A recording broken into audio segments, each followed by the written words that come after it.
a decision has clearly been made in the Kremlin to, in effect, unleash the Russian intelligence agencies and basically give them much more permissive rules of engagement to try and actually start to shake the West's will to continue supporting Ukraine. And is it all about Ukraine, or is there a wider strategy underpinning this? I mean, I think in a way, for the moment, Ukraine is the absolute focus. Obviously, from Putin's point of view, would he like to see, for example, NATO shaken and such like? Of course he would. But I don't really think that there is some kind of grand strategy. Putin is not a strategist. He does not actually tend to have these kind of grand plans and so forth. He's much more a tactician. And I think from this point of view, he's aware that the crucial potential point of failure for Ukraine is precisely us. It's the West. Hello and welcome to Frontline for Times Radio with me, Kate Gerbeau. And today we're catching up with Professor Mark Galeotti. Mark is a former advisor to the Foreign Office on Russian foreign and security policy. He's the author of several books about Russia. The latest is Forged in War, a military history of Russia from its beginnings to today.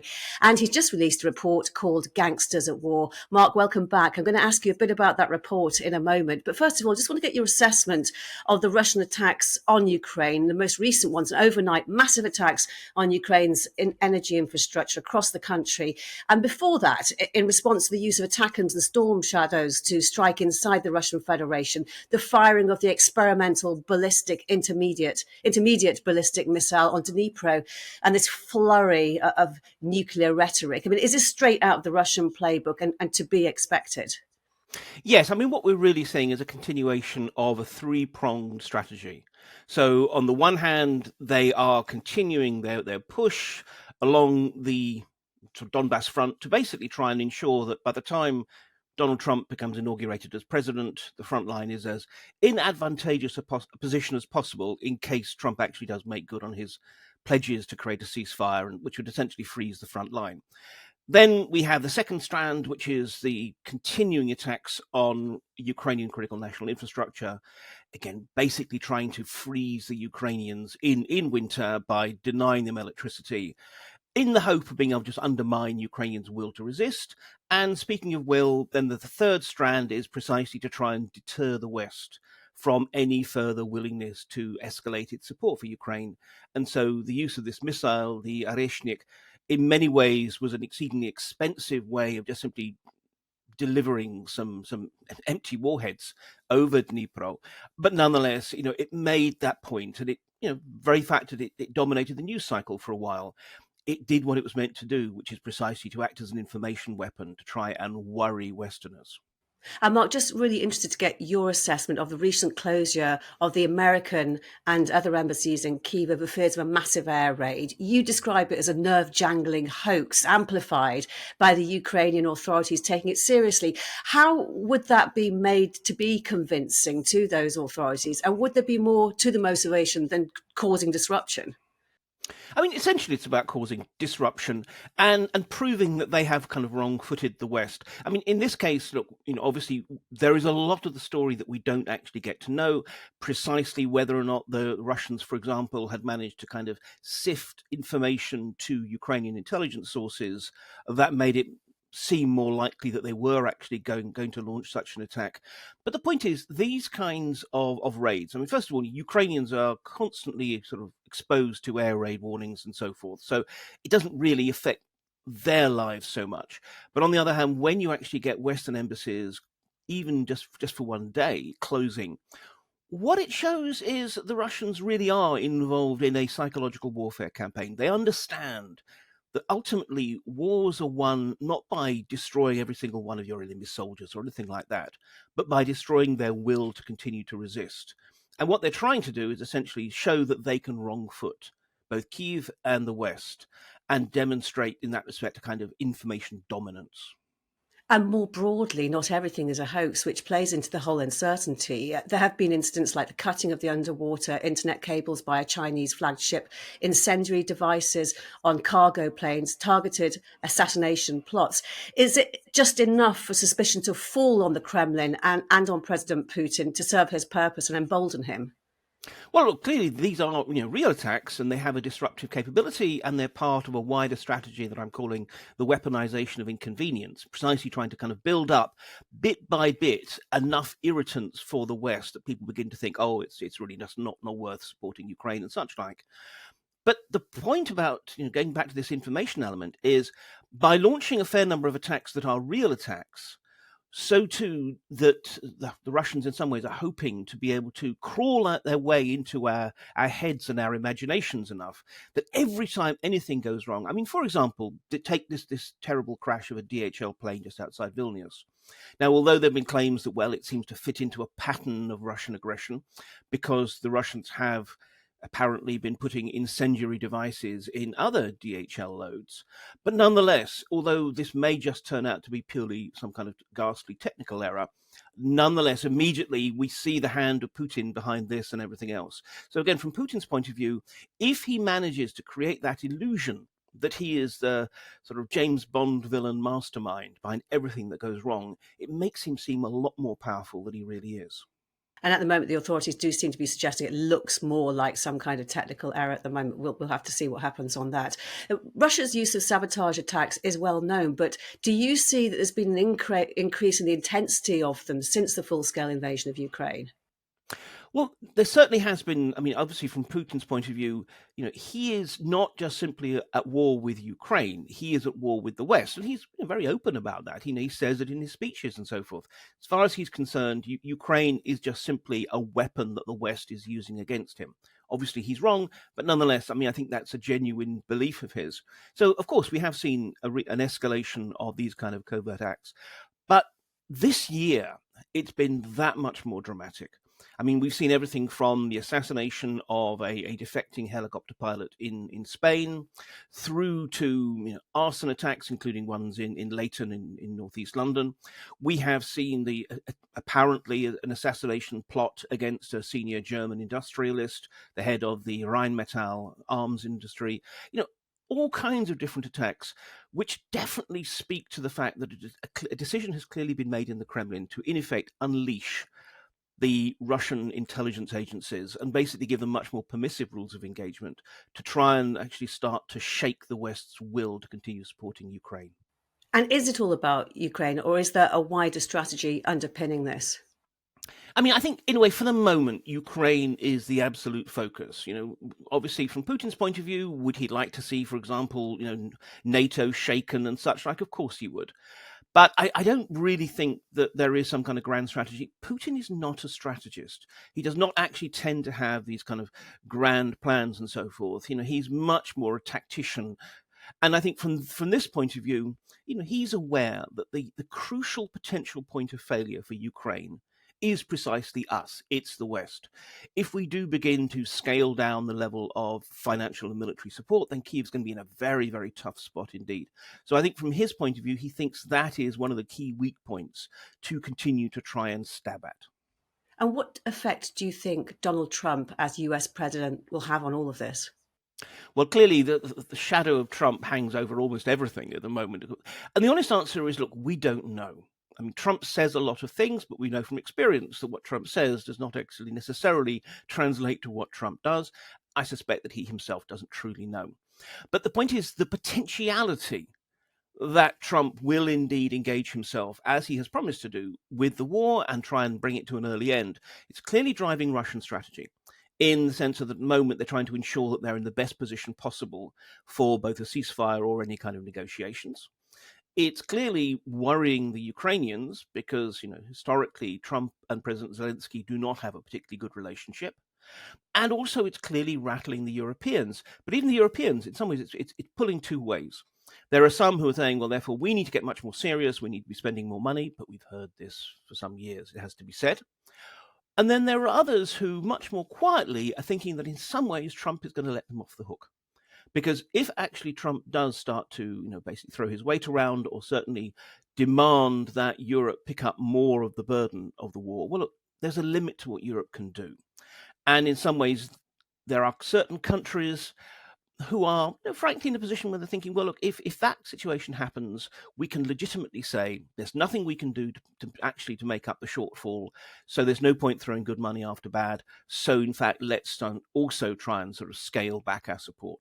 So, no one really knows. Everyone is kind of preparing their positions, but there is an anticipation that one way or the other, Trump absolutely will disrupt the situation. But the last point's worth making. There are also some in Kiev who think that, in fact, Putin will overplay his hand. I mean, already Putin's making ridiculous demands as a preconditions for any peace talks. It may well be that actually the Russians will end up making Trump feel that they're taking him for granted. And if Trump throws his weight behind Kiev, he's likely to be much, much more maximalist than the very cautious Biden administration. It's going to be extremely interesting to watch this unfold, isn't it? Absolutely. I'm just when you said earlier, Mark, that Russia sees itself at war with the West beyond Ukraine. And when and why do you think it actually got that mindset and got onto that war footing? And when you say that it's stepped up in terms of like sabotage attacks and information operations in the last year, is that all about Trump, or is it a mindset that's changed? That yes, we were on a war footing from X time, and now it's intensifying. Yeah, exactly. I think it's a process rather than just a sort of a sudden moment. And I think in hindsight, really this tracks back to 2011, 2012, because that was the time when there were these massive protests in Russia, primarily in Moscow and St. Petersburg, the largest we'd seen since the end of the Soviet Union. And this was genuine protest, largely from the rising middle class, against Putin returning to the presidency, against rigged elections, against that sense that they weren't being listened to. But Putin was not willing to believe that this was actually a natural and organic response from the Russian people. He saw the hand of the CIA, the State Department, and indeed MI6 behind it. And so from his point of view, this was a sign that the West was coming for him now. That just as they'd been behind all the various Arab Spring risings and the colored revolutions in the post-Soviet states, this was just them. So really from that point, we have seen a sort of a steady trajectory. 2014, the response to the annexation of Crimea, again, it angered him. Then when later on, obviously, we have the revolution of dignity in Ukraine, once again, Putin did not see that as being something that was natural to the Ukrainian people. He saw this as a Western plot to basically steal Ukraine from Russia's sphere of influence. So bit by bit. And then I think last year, it was just that sense of, he gave up on any last hope that he can reach some kind of a positive deal with the West. And so he thought, no, the West is an enemy. And more to the point, the West needs to feel that it is at war with us. It doesn't get to just simply allow the Ukrainians to go and do all the hard fighting and so forth and sit back in their comfort. The West must make to be feel uncomfortable. I know it's almost impossible. Well, it is impossible to know what's going on inside his head. I mean, do you think that he actually truly believes this, or he uses it as a vehicle and a pretext for what he is actually doing in terms of the aggression against Ukraine? I mean, I think he actually does believe it. As you say, it's impossible to know. But nonetheless, it's been a pretty consistent theme throughout his various statements, even before 2022. And of course, he also uses this. It's a great pretext. And authoritarian regimes often like wars because they allow you to basically say that there is now no room for loyal opposition. You're either a patriot, which means you do as you're told, or you're a traitor, which means anything the state does to you, is right and proper. So, I mean, yes, there is, of course, a political value. And yes, of course, it's being used to try and mobilize Russians. Remember, still to a large extent, Russian forces are being manned by volunteers, even if in most cases they're volunteers drawn to it by the money that is being offered rather than any great patriotic mission. But when it comes down to it, I don't think this is just some total political artifice. I think the trouble is he and the people around him in this coterie of rather paranoid ex-KGB types, all products of the Soviet order who haven't really been able to cope with the collapse of Soviet imperial status. I think that is the way they've coped. They decided that somehow this was done to them by a conspiratorial West. Your latest report, Gangsters at War, explores how the Kremlin is now using Russian-based organized crime and criminals as proxies, as a form of statecraft. Who are these criminals serving the Kremlin? How has their role actually evolved? Well, in terms of who they are, the interesting thing is, if we take the Leighton attacks, for example, these were not Russians. These were not people who had any Russian connection. The problem is precisely that actually the Russian state is not just using Russian-based criminal organizations, which have all kinds of contacts all across Europe and beyond, because for years they had emerged in some ways as the kind of one-stop shop cash and carry for the local gangs. You wanted heroin, the Russians could get it for you. You want guns, you want cyber services, whatever the Russians could provide. So they weren't necessarily carrying out crime on the streets. They were the sort of service providers to those who were carrying out the crime. So they have all sorts of contacts. But also nowadays, a lot of these kind of low-level gangsters who are employed to burn something down here or daub some graffiti there, they're recruited on the internet, on social media or on the deep web or whatever, which means often they don't even know they're doing Putin's dirty work. But the point is why they're being used. Look, the Kremlin has a long pedigree of close relations with organized crime and of being able to sometimes use them to its own purposes. But in some ways, we are actually caught by the unintended consequences of our own actions. We kicked out 750 diplomats across the West, Russian diplomats, as part of a purge on spies who were operating under diplomatic cover. And that didn't absolutely have an important impact in really curbing Russia's espionage networks. The thing is, though, I think in hindsight, we didn't really think the next step. How would a bunch of, frankly, emotionally bankrupt, but often smart and imaginative individuals on the other side, how would they react? Look, they weren't going to just throw up their hands and say, oh, well, we had a good run, we can't do much more spying. No, of course not. They were going to look to, well, who else can we use? And so they've turned to all sorts of different proxies, not just criminals, but also, for example, people who have an ideological support for Russia, people who are just simply unhappy with the status quo in the West, people who are just simply able to be hired for often what is relatively small amounts of money. So they've been building up these networks of proxies to fill the gap left by our sort of expulsions. And we're really, we are aware of it. Something that Ken McCallum, the head of MI5, noted, but we're catching up rather than actually having been ahead of the game. So, do you think that those expulsions were a mistake then? And if they were, what would have been the alternative to that? No, the expulsions were absolutely right. But when we did that, we should have realized that the Russians were not going to stand still. We should have, at that time, also been thinking, look, we need to be ready for the next wave, rather than then. Look, there were people within the British and other security services who did have an idea. But I think that we should have been more prepared for this increased reliance on proxies. And how much control does Putin himself have over these proxies, these criminal proxies? It's very transactional. And look, Putin himself doesn't get involved. He is way too sort of stratospherically high. He sets broad objectives, and then various minions and subject agencies all seek to try and satisfy the Tsar, often competitively still. So you might have different intelligence agencies trying different things to the same end. And how much control do they have? Look, this is a very transactional process. This is essentially reaching out and, if we can use this kind of language, outsourcing certain activities. And what they do is sometimes they offer the carrot. For example, we do know that those Russian gangs still involved in smuggling everything from heroin and guns to counterfeit goods and untaxed cigarettes out of Russia basically get a free pass through Russian airports and ports if they're also bringing back sanctioned smuggled goods that the state wants, say, microchips or whatever else.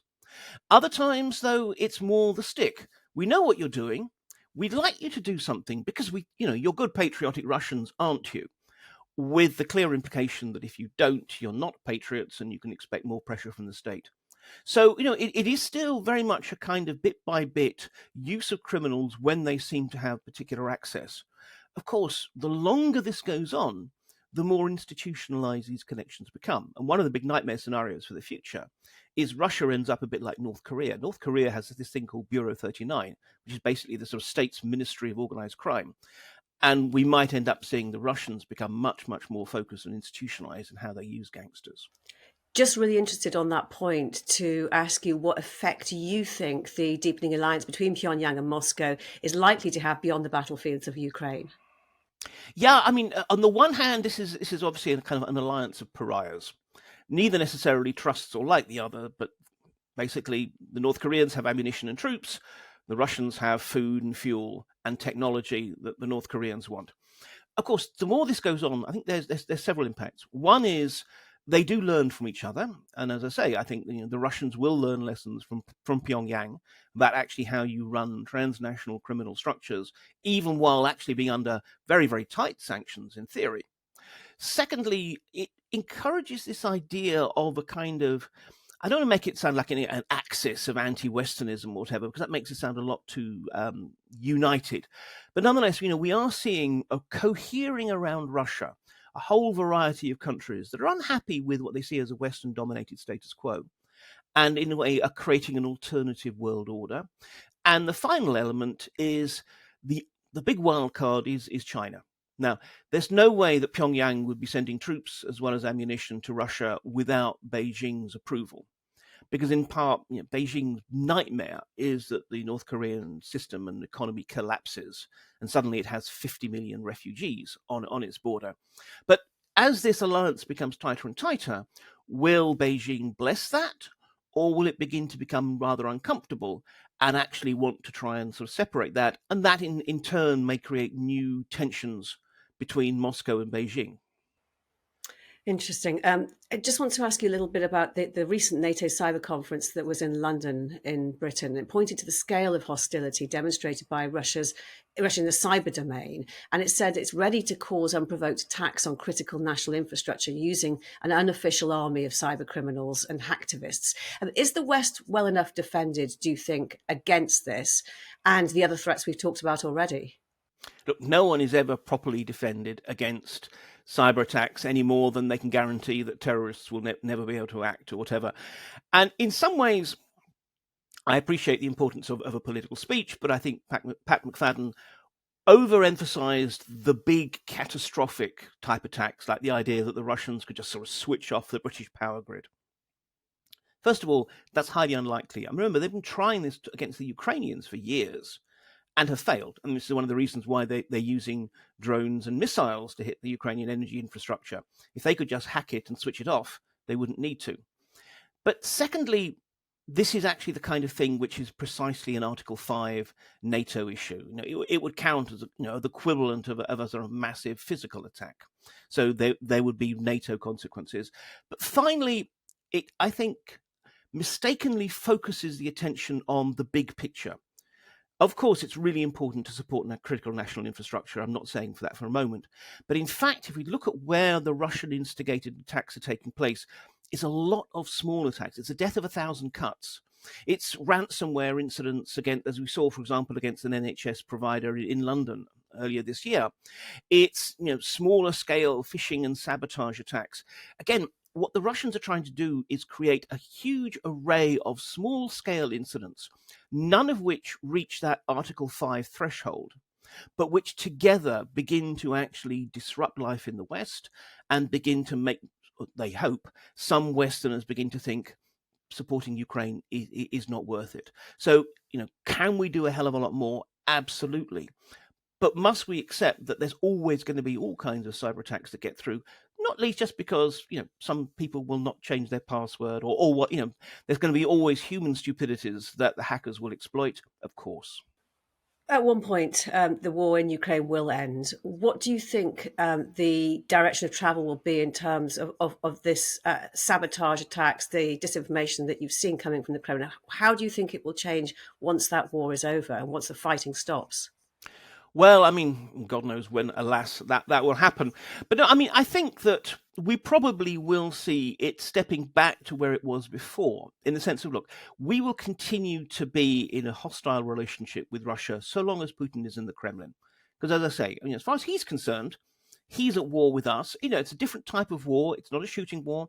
I don't think we're ever going to see Russian troops attacking NATO, regardless of what happens in Ukraine. But nonetheless, there will absolutely be a conflictual relationship. He probably will step down these kind of overt and lethal sabotage attacks that we're seeing. But on the other hand, the sort of constant campaign of cyber attacks, disinformation operations, subversion, intended to keep us divided, intended to stop us from being able to pose any kind of a challenge to Russia, I think we have to accept that that is the new normal for some time to come. And just inside Russia itself, the ruble has dropped to its lowest level since the start of the war. Inflation's out of control. The Soviet Union collapsed suddenly. I mean, could the same thing happen to Putin's Russia under these kind of pressures? Not really. I mean, we have to appreciate that you say inflation's out of control. I mean, the level of inflation that we saw, not just in late Soviet times, but then in early 1990s, I mean, there it was heading to sort of more than 2,000 at one point percent. We're nowhere near that kind of point. I mean, I think that what we are beginning to see is a certain number of economic chickens coming home to roost, absolutely. But first of all, there is still a lot more resilience within the Russian system. Chairwoman of the central bank, Elvira Nabiullina, has expressed herself confident that inflation will be brought kind of under control next year. Now, in part, she's meant to say that because it's her job, but she is a very, very capable manager of the bank and the financial structures. So, I don't think we can rule that out. I think it's more just a sign that the Russian economy is not capable of providing both guns and butter. And indeed, it's worth noting that butter specifically, the price has spiraled out of control. And so in many stores, butter is now being sold in those locked security boxes that you might otherwise expect for steak or caviar or similar. But the bottom line is Putin doesn't care. I mean, he cares enough so long as the defense factories are still able to run, so long as he's able to offer enough payments to recruit soldiers, then he only really worries about whether there is some kind of mass protest. The reason why this led to the collapse of the Soviet Union was that Gorbachev was a liberalizer, and Gorbachev ultimately was not willing to use mass violence against his own people. I don't think we can say either of those about Putin. So I think we have to recognize that the economy is not going to be the deus ex machina that ends this war. I think the Russians have got at least another year before they actually have to start think seriously if they can afford the current level of spending. And even then, we're talking about a slow decline, I think, rather than a catastrophic implosion. So for the moment, President Putin is secure and pretty confident. Exactly. But of course, there's always the black swan factor. What if he dies? What if he gets ill? What if there's some nuclear accident or similar? The one thing we can say is that the system is more brittle. It's strong, but it's more brittle. The kind of resources that it relied on to deal with crises, basically endless money, Putin's own personal authority, and also his control over the security apparatus. All of those are now coming under pressure. So yes, so long as it continues as present, he's in a fairly strong position. But who knows? And one thing we can say in politics is stuff happens. Mark Galeotti, great to speak to you. Thank you very much for your time. Always a pleasure.